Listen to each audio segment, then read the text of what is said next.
বৃষ্টির দিনে ছাতার মতো মূল্যবান জিনিস আর নাই। যে ছাতা যে কি মূল্যবান জিনিস এটা যার ছাতা নাই সেই বুঝে। আমরা গেছিলাম যমুনা ফিউচার পার্কে একটা হেডফোন কিনতে। তো ওই জায়গায় এই যে তৌফিক ছেলেটা, তো ওই চেয়ারের উপরে ছাতাটা রাখছিল। তো আরেক কাস্টমার আবার ওই দোকানে আবার আসলো। হ্যাঁ, ওরা পণ্য ক্রয় করতে আসছে। হ্যাঁ, ওরা তিনজন আসছে, দেখতে পাচ্ছেন একটা লেডিজ আছে আর দুইটা জেন্টস আছে। হ্যাঁ, দুইটা ম্যান আছে আর কি।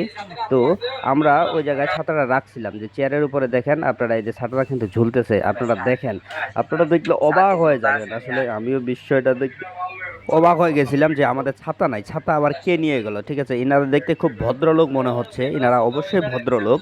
হ্যাঁ, ছাতাটা আমাদের অবশ্য পরে আবার ব্যাগ দিয়ে দিছিল। হ্যাঁ, এরা অবশ্য ছাতাটা নিয়ে নিছিল। হ্যাঁ, আপনারা যদি দেখেন যে ছাতাটা মনের অজান্তে এই ভদ্রলোক কেমনে তার হাতে নিয়ে নেয়। দেখেন দেখেন, আমি কিন্তু স্লোলি দেখাচ্ছি জিনিসটা। এই যে ছাতাটা কিন্তু উনি নিয়ে নিল।